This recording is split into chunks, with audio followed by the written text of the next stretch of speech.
Well, we got April the 3rd here, and I wanted to, I guess, a lot of topics in the news that's going on, but one that I think is really interesting on the last several days is the case of Congressman Matt Gaetz of the 1st District of Florida. I think it's up in the Panhandle, I believe. At any rate, his appearance on Tucker Carlson and various charges and rumors that were put out in the New York Times and other media sources, sort of an interesting case there. Supposedly there's some sort of a sex trafficking charge being investigated by the feds, which according to one source started about 6 months ago. And there's a former federal prosecutor who allegedly was trying to extort money, allegedly, from his father, up to the tune of $25 million, somewhere in the same time frame, perhaps even predating it to some degree. And so this has got some kind of notoriety at the moment. Not a whole lot has developed officially. There is an allegation that he had an affair with a 17-year-old girl. On the other hand, he, I believe, at least on the interview I saw on the Tucker Carlson show, said he didn't have any relationship with anybody who was underage. Of course, the age of consent varies in different jurisdictions. For instance, in Florida, it's 18, and in D.C., it's 16. And so I suppose if he flew somebody from Florida to D.C., if you see where I'm getting at, his statements could be actually accurate, but also would that actually be trafficking? Which it doesn't seem to be the case. It also would indicate, you have to, I believe, if I understand the law correctly, it would have to be that the sex would have had to be directly in exchange for a thing of value, either money or something else of value, in a quote quid pro quo, as they say in law.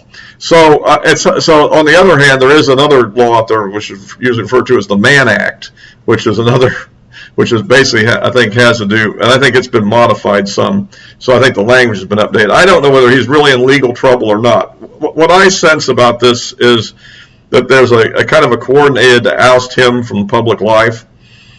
I mean, before this came out, a rumor was also published he was considering leaving office and getting into another career path. So, put it all together, no charges have actually been filed. We have somebody who was connected with the Justice Department, who's now with a law firm, who allegedly was suggesting that he could make the charges go away in return for money. Allegedly. I said allegedly.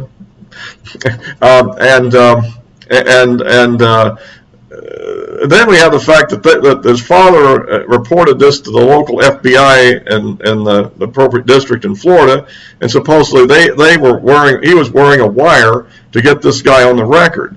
And also apparently he'd been instructed by the FBI to say things along the lines of kind of playing in that there might be some truth to the charges in order to lure this guy in and get him and then to make the original cash payment.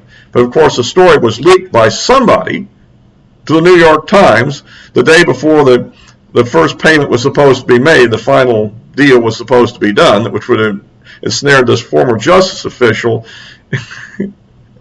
in the extortion plot. A rather interesting scenario, isn't it? But what I would say that seems to be missed in most of the thinking about this is that it seems to be most likely, is this not most likely a plot to simply oust this Matt Gaetz, who's a kind of an outgoing, flamboyant figure, apparently known for multiple affairs with women, apparently at least in the past, although he's currently was engaged before the scandal broke. I'm not sure whether he's still engaged or not. No update on that. And apparently a spokesman resigned yesterday, I believe. They're leaving the sinking ship, aren't they? And so it looks like that they have the prize and they're locked on for the kill at this moment. I think that I see this more as an effort to oust the guy than an effort to actually prosecute him and put him in prison. In other words, it seems like any of these criminal charges probably won't hold up in court, really. I mean, from what I can get, it's unclear yet who these women really are. For instance, was there really a 17-year-old? Did he actually have, sex with the 17-year-old? Or is the 17-year-old just a myth? The other problem he has is he apparently got involved with another corrupt figure in that area who really apparently is under multiple charges of trafficking and so forth. And the fact that they were related to each other in acquaintanceship and maybe somehow got him snared into the whole thing, and so at any rate, we'll see what develops. But my thought is that this is a somewhat sophisticated plot on the part of the, quote, deep state, unquote, to oust his rear from public affairs. And that if he lets himself be ousted, probably won't be prosecuted. On the other hand, maybe if he pushes it too far, he might end up facing something a little unpleasant in the federal court system. I think it's all part of this ongoing corruption we see in the FBI and the Justice Department, which is that sort of the Justice Department itself, the lawyers are absolutely crammed full of Democrats. And even the Republicans there are probably the type that are generally considered not really the hardcore Trump type people. So, at any rate, and since Gaetz was a big Trump supporter and a self-styled book firebrand, I think he just kind of maybe, went a little too far. If he was a Democrat, this would all be cool, and there'd be no issue at all. If he was like the biggest supporter of Bernie Sanders, and this wouldn't even be happening, I think. But in his case, the details are still up in the air. The real question is, you could turn this around. Maybe the Gaetz family was all being set up to effectively offer money to somebody who was a former justice official who still had connections in the Justice Department to try to make something go away. If you look at it that way, you can see that, you can see how that could go, don't you? Well, at any rate, we'll just be waiting to see how this develops, but it's an ongoing story. I thought I'd share my thoughts with you on that. Well, otherwise, I guess we've been hit with the Biden infrastructure bill, which is 2.5, I forget, somewhere between $2 and $3 trillion additional deficit spending, printed money. Ultimately inflationary, although a lot of the people assure us it won't be. But I think I just saw the other day that the price of lumber has more than doubled in the last year. I mean, I'm like, yeah, right, not inflationary, huh? And there's a whole bunch of other basic goods that are going up, not as much, but they're following suit. So anyhow, and apparently most of this is a variety of social programs, not infrastructure in the sense of roads and bridges and trains and planes and all that sort of thing. It's more about, electric chargers for your electric cars, which is interesting. The power grid how is it going to generate enough electricity to handle all the extra electric cars? I mean, that's kind of, and then they're talking about building a lot of windmills off the coast or something. That'll be a nice eyesore for people, won't it? And too bad for the seabirds. Now they'll be dropping in the sea, so I guess some fish or something will be able to feast on some fowl. But anyhow, so at any rate, that's kind of what that is. So we're still waiting to see how it's going.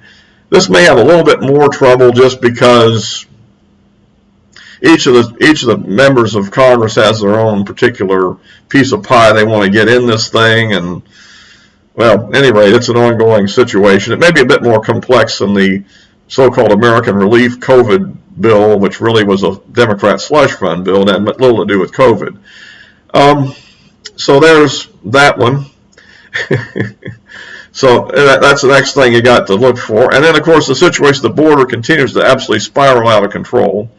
Now they're dropping young children across the wall onto the ground and just leaving them there. Fortunately, I guess the Border Patrol picked it up on their infrared viewing system and went out and rescued the kids. So they didn't run into a rattlesnake or something. And of course, the administration continues to deny responsibility for something that is 100% their responsibility. And I hear now that Joe Manchin was making some negative talk about what they're doing on the border. We don't know where he's going to go with that, but it's interesting that he's kind of breaking with the party line a little bit on that one, apparently. And so far, the filibuster has not been removed yet, so H.R. 1 is still stuck. And like in my last video, we discussed the Georgia law, which now has led to a variety of typical gutless CEOs saying negative things about a law that's perfectly okay. And now the All-Star game is going to be removed from Atlanta, which is basically going to hurt a bunch of primarily African-American Democrats that live in Atlanta that would probably be working at the game, and I guess some big ticket holders, but I guess they'll get their tickets refunded, or I guess they could then fly to the new location. I don't know how that goes.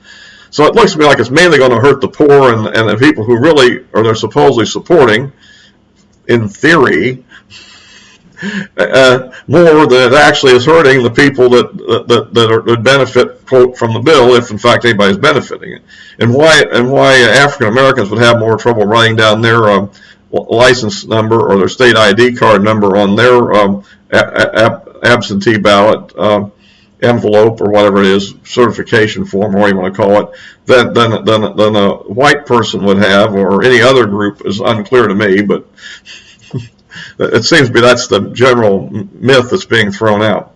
Well, that's just a few of the things that's going on in our world. I just thought I'd kind of do an update on these things, and we'll have to wait and see what happens with Matt Gaetz. Is he really indicted? Who is a 17-year-old who's probably at least 19 by now? Or does this person really exist? Or, well, is it all just a bunch of contrivances?